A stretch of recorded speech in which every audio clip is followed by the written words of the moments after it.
L'orgasme n'est pas le but ultime, il y a tout ce qui se passe d'autre, toute la relation affective, toute la stimulation, toute l'excitation, tous les liens que ça crée.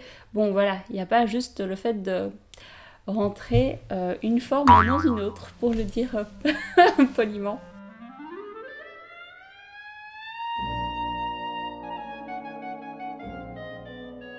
Bonjour YouTube et coucou à tous mes ex. Alors aujourd'hui c'est toute de diamants, vous voyez même sur mes ongles, sertis,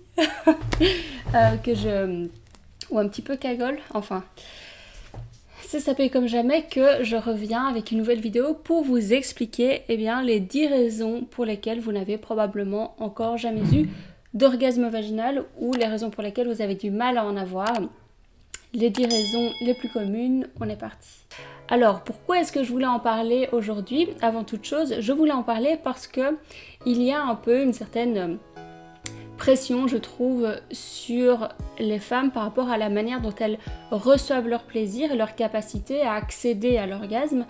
Alors, autant il peut y avoir une charge mentale pour les hommes par rapport à leur capacité à avoir des érections solides, qui durent longtemps, d'être performants. Et puis du côté féminin, comment est-ce qu'on reçoit tout ça et comment est-ce qu'on répond à tous ces efforts qui sont faits pour nous.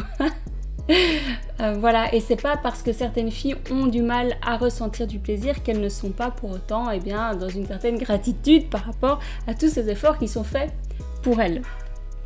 Et donc voilà pourquoi je voulais en parler aujourd'hui, et aussi je voulais en parler pour un peu dédramatiser les choses dans le sens où en réalité c'est ultra normal de ne pas avoir facilement d'orgasme vaginal. C'est tout à fait normal, c'est le cas de la plupart des femmes, c'est un orgasme qui est compliqué, qui met du temps à arriver. Donc déjà je voudrais qu'on arrête de se focaliser dessus ou de culpabiliser si on n'y arrive pas, parce que en réalité c'est vraiment pas la zone la plus facile pour avoir des orgasmes.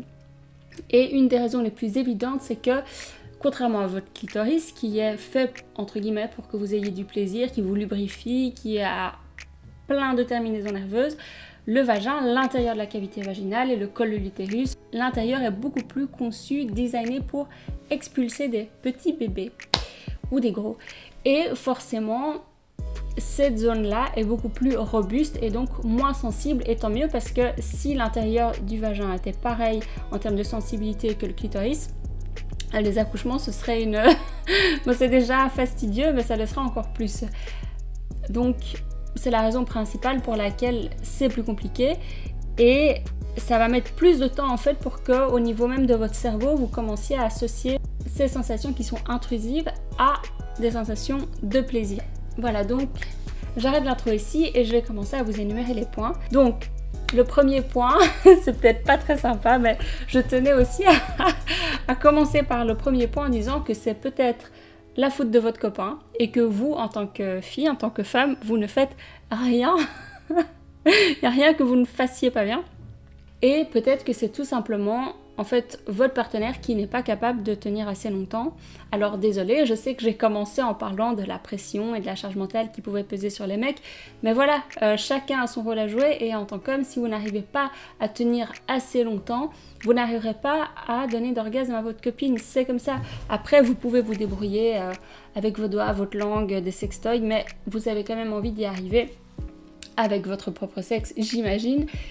Et voilà, il n'y a pas non plus à se prendre la tête, chercher midi à 14h, croire qu'il faut des techniques incroyables. Commencez par la base et apprenez à tenir plus longtemps et avoir des érections solides, conséquentes.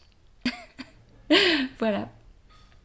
Et je le dis aussi parce que souvent, beaucoup de femmes se prennent la tête et disent « Oui, mais peut-être que je n'arrive pas à lâcher prise, peut-être que je ne connais pas assez bien mon corps, peut-être que c'est parce que je suis stressée, peut-être que c'est parce que je ceci, cela, cela, cela. » Non, peut-être que ça n'a rien à voir avec vous. Hein. Tout ne dépend pas que de vous et de votre bonne volonté. Ensuite, le deuxième point, j'ai envie de vous dire, il est fort probable que vous ne vous masturbiez pas assez. Et là, contrairement au premier point, vous pouvez y remédier, vous pouvez solutionner ce problème plus facilement. Et pourquoi est-ce que je vous dis ça? En fait, je vous dis ça parce que plus vous allez vous masturber, plus vous allez connaître votre corps, développer des nouvelles zones dans votre cerveau associées au plaisir, découvrir des manières de vous toucher, parce que voilà, je vous disais oui, c'est un peu de la triche de se toucher en même temps, mais bon, je vous dis ça en rigolant, si par la masturbation vous arrivez plus facilement à accéder déjà à un orgasme clitoridien, vous allez pouvoir l'utiliser pendant l'acte, pendant la pénétration avec votre partenaire. Ensuite, en vous masturbant, vous allez aussi sauter entre guillemets des paliers qu'il peut y avoir dans votre cerveau par rapport au plaisir, parce que ça arrive souvent qu'on ait besoin en tant que femme de passer un certain seuil de lâcher prise pour réussir à s'abandonner complètement à notre partenaire. Et c'est souvent quelque chose que j'entends, mais j'en parlerai, ce sera un de mes autres points, où il y a ce seuil qu'on n'arrive pas à dépasser. Donc vous masturbez plus pour mieux connaître votre fonctionnement, aller au-delà de certaines barrières mentales, développer de nouvelles zones de plaisir dans votre cerveau, et tout ça vous servira quand vous serez avec votre partenaire. En plus de cela, vous allez découvrir des manières différentes de jouir et d'avoir des orgasmes en vous masturbant toute seule, parce que selon votre niveau d'intensité d'excitation, selon votre niveau de lubrification, selon si vous regardez du porno ou pas, ce que vous avez regardé, le temps que vous allez prendre pour arriver à l'orgasme, comment vous vous touchez, si vous vous stimulez en même temps, ou si vous stimulez plusieurs zones en même temps, que ce soit l'anus, le vagin, le clitoris, enfin voilà, de tout mélanger. Si en faisant ça, vous allez développer votre sensibilité. En faisant ça, vous allez en fait développer votre intelligence sexuelle, vous allez avoir plus de sensibilité et de nuances dans votre manière de jouir, et donc plus de dimensions. Peut-être ça peut sembler rigolo, mais en réalité c'est un beau cadeau que vous vous faites à vous et à votre partenaire, que de mieux vous connaître, et je pense qu'il y a clairement plus fastidieux que d'être obligé de se tripoter de temps en temps. Ensuite, troisième point, peut-être que votre périnée n'est pas assez musclé. Et ça, on n'en parle jamais assez, parce que finalement c'est un peu le nerf de la guerre, mais votre périnée, il ne joue pas un rôle que au niveau de votre santé, quand vous allez vieillir par rapport à l'incontinence, ou si vous voulez avoir des enfants pour l'accouchement et la récupération post-accouchement, mais il joue aussi un rôle hyper important dans votre vie sexuelle. Au plus votre périnée sera musclé, mais j'aime pas juste dire musclé, en fait c'est plutôt développé, au plus votre sensibilité sera fine, parce qu'en réalité votre périnée, vous pouvez l'utiliser pour le contracter, mais aussi pour le relâcher, ce qui va vous permettre d'accueillir en fait l'autre et l'acte sexuel et la pénétration beaucoup plus fort et beaucoup plus consciemment, parce que justement comme la pénétration est entre guillemets un acte un petit peu hostile, ou si pas hostile, c'est quelque chose qui est invasif comme sensation, surtout quand on a entre guillemets des coups d'un soir ou que c'est c'est le début d'une relation, que c'est un nouveau partenaire. Ça peut arriver, d'ailleurs ça arrive souvent, et c'est aussi pour ça qu'on dit que la première fois est jamais terrible. En fait, on va avoir tendance à contracter notre sexe, et qu'est-ce qu'on fait quand on contracte? En fait, c'est notre périnée qu'on contracte, et ça rend la pénétration plus compliquée. Alors, d'une autre manière, si vous contractez et que votre partenaire le sent, ça veut dire que votre périnée est musclé, mais ça veut dire aussi que vous pouvez utiliser cette technique dans les deux sens. Vous pouvez autant utiliser votre périnée pour contracter, et du coup que votre partenaire ait une sensation plus serrée, plus étroite, et le stimuler, ou au contraire, quand vous sentez que il risque d'arriver un peu trop vite, il a besoin d'aide pour continuer, mais il n'a pas envie de se retirer complètement, vous pouvez détendre votre périnée au maximum pour relâcher, et c'est comme si vous écartiez un petit peu les parois en fait de votre vagin, et votre partenaire va avoir plus de place et ça va baisser son excitation. Donc je pense que maintenant vous l'aurez compris, si jamais vous démarrez un accompagnement avec moi, la musculation du périnée, vous n'allez pas y couper, c'est un indispensable. Alors, matez-moi ces abdos. Quatrième point, il est un peu plus psychologique que les trois premiers que je viens d'énumérer. Le quatrième point, il est en rapport avec votre instinct. Et peut-être que votre instinct, eh bien, vous en êtes un petit peu coupé. Qu'est-ce que je veux dire par là? Eh bien en fait, beaucoup de femmes, et principalement de jeunes femmes, ont besoin de se faire beaucoup d'histoires, de se créer une narration, tout un storytelling pour accepter l'idée de coucher avec quelqu'un. Et malheureusement, pour que ce storytelling fonctionne, ça passe pas mal par des validations extérieures, des validations sociales, des validations du cercle d'amis, des validations de critères physiques. Ah, c'est un beau brun, ténébreux, grand, enfin voilà, des trucs assez bizarrement qui sont souvent les mêmes pour la plupart des filles. Voilà, sans critique aucune. Et malheureusement, en finalité, eh bien, ça fait que c'est pas parce que le mec il a coché toutes les cases et vous l'avez validé qu'en fait il vous excite.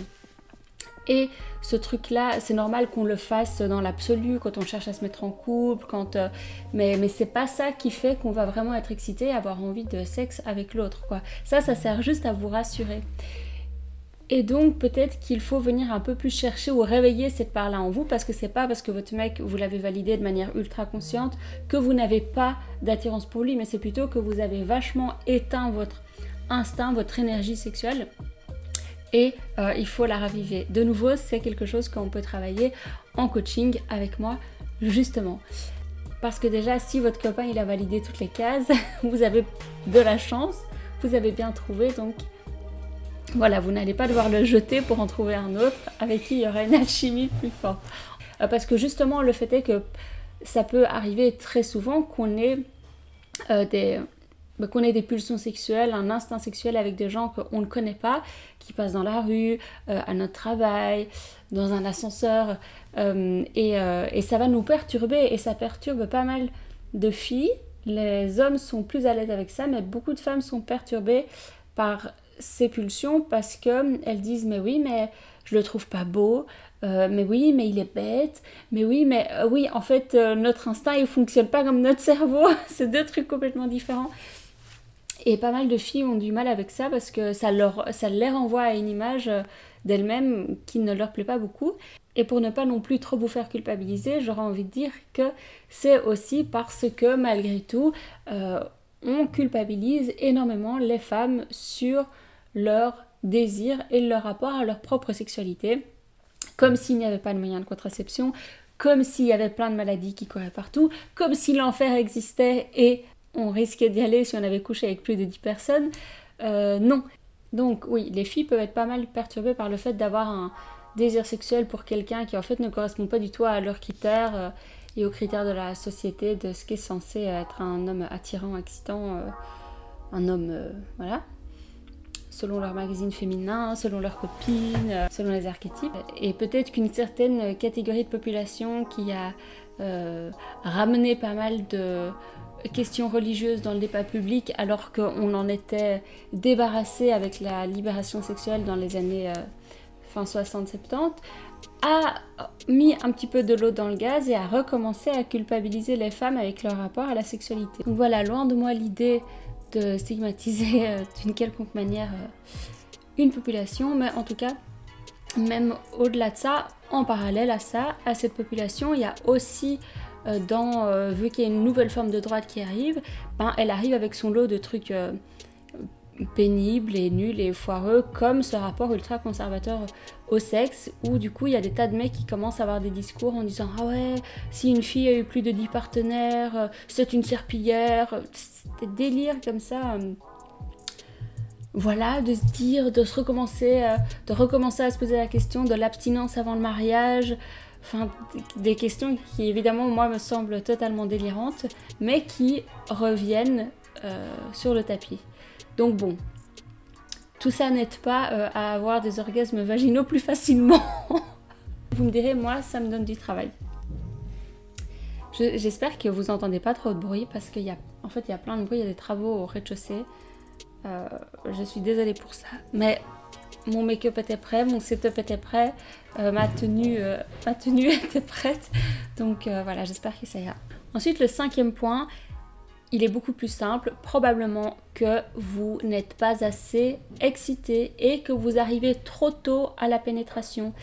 Et pour ça, même si de nouveau je disais ce truc de l'orgasme clitoridien c'est triché, ça peut être intéressant d'avoir un orgasme ou plusieurs orgasmes clitoridiens avant la pénétration, parce que effectivement, comme le clitoris a des ramifications à l'intérieur de votre vagin, eh ben, ça ne peut que préparer la zone, préparer le terrain, et puis ça va vous lubrifier, et puis ça va stimuler aussi votre niveau d'excitation, votre adrénaline, ça aura déjà libéré de la dopamine, enfin voilà, ça ne peut que vous aider à atteindre cet orgasme vaginal. Et puis quand je dis que vous ne respectez pas assez votre excitation, c'est peut-être que au-delà du fait d'être stimulé vraiment de manière pratico-pratique avant la pénétration, pensez aussi, est-ce que psychologiquement vous êtes excité? Est-ce que votre environnement où vous allez faire du sexe vous plaît? Est-ce que ça sent bon? Est-ce que c'est propre? Est-ce que la lumière est agréable? Est-ce que votre partenaire a pris une douche avant? Enfin, j'exagère parce que ça sont des trucs hyper basiques. Mais est-ce que vous, comme votre partenaire, vous tenez suffisamment compte de l'aspect excitation et de tout ce qui se passe en amont avant pour donner envie, pour avoir envie, pour qu'au moment de la pénétration, en fait, il y ait déjà tout un tas de choses qui se soient mis en place pour que vous vous relâchiez, pour que vous soyez excité, pour que vous soyez lubrifié. Voilà, et c'est quelque chose qu'on a tendance à oublier, particulièrement quand on est en couple depuis longtemps. Et après, évidemment, il n'y a pas de mal à avoir des petits coups rapides et sympas de temps en temps, mais votre sexualité ne peut pas être faite que de ça, bien sûr. Alors pour le point 6, on va revenir à ce que je disais quant aux barrières psychologiques. C'est-à-dire que j'ai eu beaucoup de témoignages de femmes qui me disaient, justement quand elles se masturbent ou pendant un rapport sexuel, il y a une espèce de transition où elles sentent qu'elles sont à ça de lâcher prise et elles ont peur de ce qui pourrait se passer parce qu'elles n'ont jamais eu d'orgasme, ou alors parce qu'elles n'ont jamais eu d'orgasme aussi fort, ou alors parce qu'elles ont une sensation peut-être qui est proche d'uriner. Et c'est vrai que les éjaculations féminines, donc le fait d'être fontaine, des fois ça peut donner l'impression de faire pipi. Et d'ailleurs, il y a un petit peu d'urine dans ce liquide. Quand on a une éjaculation en tant que femme, il y a toujours un petit peu d'urine dedans.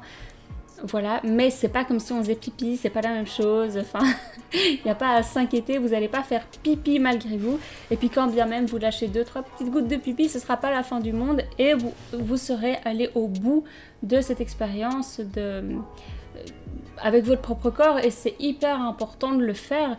N'ayez pas peur comme ça, parce qu'au pire, voilà, vous mettez un petit essuie quand vous vous masturbez en dessous de vous, et si jamais il y a 3 petites gouttes de pipi qui sortent, eh bien c'est pas grave, ça ira sur votre petit essuie et personne n'en saura rien, ce sera un secret bien gardé entre vous et vous-même. Sauf qu'il y a peu de chances que ça arrive et vous allez vous rendre compte qu'en fait c'est quelque chose d'autre qui se passe, qui sort de vous, si je puis dire. Et sachez que ça excite quand même la plupart des hommes de se rendre compte qu'ils sont capables de vous provoquer ça. Mais n'hésitez pas à en parler si jamais vous avez cette peur, parce que déjà en parler, le verbaliser, ça vous enlève un petit peu de la charge mentale du problème, et puis surtout ça le dédramatise, et quand je dis ça enlève la charge mentale, c'est surtout voilà, que votre copain en ait conscience et qu'il vous rassure par rapport à ça, et qu'à deux vous détricotiez votre petit blocage pour le surmonter. Et donc c'est en ça que ce point il rejoint celui de la masturbation, qui est, il n'y a que vous qui pouvez accepter mentalement, psychologiquement, de passer cette barrière et d'accepter de lâcher prise, de perdre le contrôle et d'accepter du coup les réactions de votre corps qui pourraient se passer. Et c'est forcément des trucs qui peuvent parfois être un peu plus organique, parce que oui, des fois quand on a un orgasme, ça peut arriver qu'on fasse un petit paix, que justement on ait une éjaculation féminine. En fait, ce qui peut donner cette impression d'urine, c'est parce que comme dans les films c'est représenté de manière ultra spectaculaire, en vrai c'est beaucoup moins des grands jets comme ce qu'on voit, et du coup la sensation, comme c'est quelque chose de plus infime, ça peut plus ressembler au fait d'uriner, parce que c'est pas un truc explosif comme ce que vous avez vu, comme les représentations qu'on en fait. Mais encore une fois, je vous le dis, ça ne l'est pas. Bon, évidemment, n'allez pas vous masturber après avoir bu 3 litres de tisane et de vous être retenu de faire pipi toute la journée, bien sûr. Mais quand bien même, ça peut être intéressant des fois de se masturber en ayant légèrement envie de faire pipi, parce que ça va amplifier vos sensations Et justement, au moment où vous allez faire pipi après, vous allez sentir une sensation tout à fait différente. Mais voilà, je vous laisserai tester ça et dites-moi en commentaire si vous voyez de quoi est-ce que je parle. Le 7e point, c'est par rapport à la communication et peut-être que vous n'avez tout simplement jamais dit à votre partenaire qu'en fait vous n'avez jamais eu d'orgasme vaginal. Et ça, c'est bien dommage, mais malheureusement là je peux vous dire que ce n'est que votre faute parce que c'est de votre responsabilité à vous de communiquer sur ce que vous ressentez, sur ce que vous aimez, sur ce qui fonctionne, sur ce qui ne fonctionne pas. Si vous ne le dites pas à votre partenaire, vous ne pouvez pas attendre qu'il devine tout et surtout des fois il peut arriver qu'on ait une alchimie et que notre partenaire devine, comprenne et que ça fonctionne tellement bien qu'on n'ait rien à dire, mais malheureusement des fois c'est pas le cas et il faut du coup nommer les choses, dire ça j'aime bien, ça j'aime pas, en fait j'ai jamais eu d'orgasme vaginal. Alors évidemment ne dites pas que ne le présentez pas uniquement par la négation, dites que vous avez beaucoup de plaisir par d'autres manières, mais que de cette manière là c'est plus compliqué, qu'ils ne se sentent pas non plus complètement assailli de critiques et l'unique fautif dans l'histoire. Mais si vous n'en parlez pas, on ne peut pas le savoir pour vous. Ok, donc arrêtez d'être passive dans votre sexualité. Vous avez un rôle à jouer qui est tout aussi important. Comme ce que je disais au début, autant l'homme peut avoir ce rôle de... Voilà, c'est lui qui doit...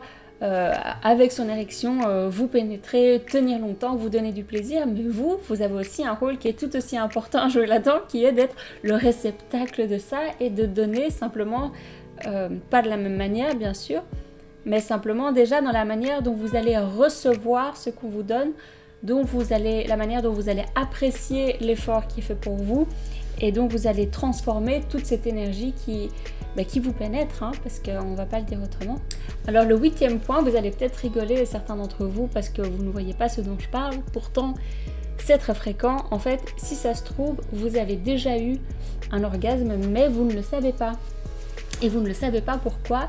Eh bien parce que la sensation n'était pas incroyable, ou en tout cas du moins pas aussi incroyable que ce à quoi vous vous attendiez. Et c'est quelque chose que j'ai déjà aussi beaucoup entendu, qui est en fait au bout d'un moment de la conversation avec la personne que j'accompagne, elle finit par me dire mais c'est pas que j'ai jamais eu d'orgasme, c'est que en fait quand j'ai du plaisir je ne sais pas si c'est un orgasme ou pas. Et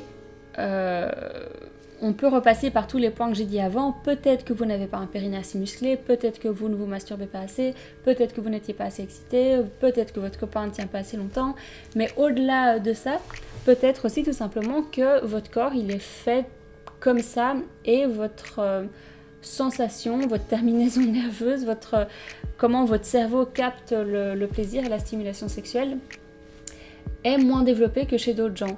Et la perception du plaisir semble plus infime. Et peut-être que du coup c'est ça qui se passe quand vous avez des orgasmes, vous n'en êtes pas complètement sûr parce que c'est pas aussi explosif et incroyable que la représentation qu'on en fait et que la représentation que vous en êtes fait du coup à travers les années, à travers les films, à travers les magazines. Voilà, mais c'est pas du tout pour ça que vous n'avez pas accès à d'autres formes de plaisir, bien entendu, et encore heureux. Après, le 9e point, peut-être tout simplement que vous faites du vaginisme. Et pour ça, je ne vais pas commencer maintenant à essayer de vous expliquer le pourquoi du comment, parce que les causes peuvent être tellement variées. Donc, si vous voulez travailler là-dessus, ça se fait clairement en coaching avec moi, ou avec une sexologue, ou avec une thérapeute. Mais ce serait un petit peu superficiel de vouloir vous expliquer toutes les raisons et solutionner le problème du vaginisme comme ça en un petit point de cette vidéo. Contre, évidemment, ça ne vous empêche clairement pas d'avoir des orgasmes clitoridiens. Bon, bien sûr, si vous faites du vaginisme, c'est que peut-être vous avez certaines réticences, certains blocages par rapport à la sexualité, mais vu que le propre du problème du vaginisme, c'est un blocage avec la pénétration, vous pouvez avoir quand même des orgasmes clitoridiens, vous pouvez avoir des orgasmes selon votre sensibilité bien sûr, par stimulation des tétons, vous pouvez... voilà, d'ailleurs je vous renvoie à ma vidéo où j'explique les 15 types d'orgasmes féminins différents, comment y arriver, ça pourra vous donner des idées. Mais voilà, clairement par rapport au vaginisme, ça demande de faire un travail sur soi et également un travail avec son partenaire. La confiance va être hyper importante, la patience va être hyper importante et la créativité également va être hyper importante. Le 10e point et le dernier, on termine sur une bonne note où en fait j'ai envie de vous dire que si ça se trouve, eh bien vous faites absolument tout comme il faut. Il n'y a pas besoin de se muscler plus, il n'y a pas besoin de se masturber plus. C'est simplement que, comme je le disais au début, vu que le vagin c'est une zone qui met plus de temps à développer une sensibilité, vous devez être un peu plus patiente et ça finira par arriver. Voilà, j'avais envie de finir là-dessus pour rester dans cette optique de déculpabiliser et surtout normaliser le fait que l'orgasme vaginal est compliqué à atteindre. Puis surtout, c'est pas parce qu'il est compliqué à atteindre que vous n'avez pas de plaisir par la pénétration. Encore une fois, c'est deux choses différentes. Donc il ne faut pas non plus être ultra focalisé sur l'orgasme. L'orgasme n'est pas le but ultime. Il y a tout ce qui se passe d'autre, toute la relation affective, toute la stimulation, toute l'excitation, tous les liens que ça crée. Bon voilà, il n'y a pas juste le fait de rentrer une forme dans une autre, pour le dire poliment. C'est pas parce qu'on n'a pas d'orgasme qu'on n'a pas de plaisir, hein, d'accord. Qu'on n'est pas contente d'être là et qu'on n'est pas contente d'être avec notre partenaire. Donc voilà, je termine sur ce point-là et en vous disant évidemment que si vous souhaitez démarrer un coaching avec moi pour démarrer l'année sur des chapeaux de roue avec des tas d'orgasmes vaginaux, eh bien c'est possible. Le premier appel est toujours offert, alors n'hésitez pas, tout sera en description. C'est pas un coaching gratuit, je le répète, c'est un appel découverte pour que vous puissiez eh bien comprendre comment je peux vous aider, comment est-ce que je travaille et puis si vous vous sentez suffisamment à l'aise avec moi, assez en confiance, assez à votre aise. Et d'ailleurs, on pourrait terminer avec un 11e point en disant peut-être que vous n'avez jamais eu d'orgasme vaginal parce que vous ne le cherchez pas correctement et vous faites toujours la même chose, vous répétez toujours le même schéma, la même narration et ça c'est la définition même de la folie, hein. Répéter sans cesse la même chose en espérant un résultat différent. Vous avez bien vu que ça ne marchait pas, donc si vous n'avez pas d'idée pour y arriver, pour trouver d'autres manières de faire, eh bien c'est là que j'entre en jeu et n'hésitez pas à prendre un coaching. Là, vous n'êtes pas obligé de partir pour 3 mois. En général, une séance suffit pour que je vous donne des bonnes idées, des manières différentes de faire, quels accessoires utiliser, différentes positions, enfin voilà, que je mette un petit peu d'eau dans votre moulin, que je vous donne d'autres idées, d'autres outils et d'autres astuces que celles que vous avez déjà et qui ne vous ont pas permis d'arriver à ce fameux orgasme. Voilà. Et j'aurais fini pour aujourd'hui. Merci de m'avoir écouté. Bisous YouTube et bisous à tous mes ex. Ah oui, et très important, n'oubliez pas de vous abonner, de liker, de commenter et de mettre la petite cloche. Et j'avais des épaulettes pendant tout le temps. Waouh! Peut-être que dans une prochaine vidéo, je vous expliquerai comment atteindre l'orgasme vaginal, comme je l'ai fait pour l'orgasme cervical. On verra selon vos demandes en commentaire. Bisous YouTube et bisous à tous mes ex.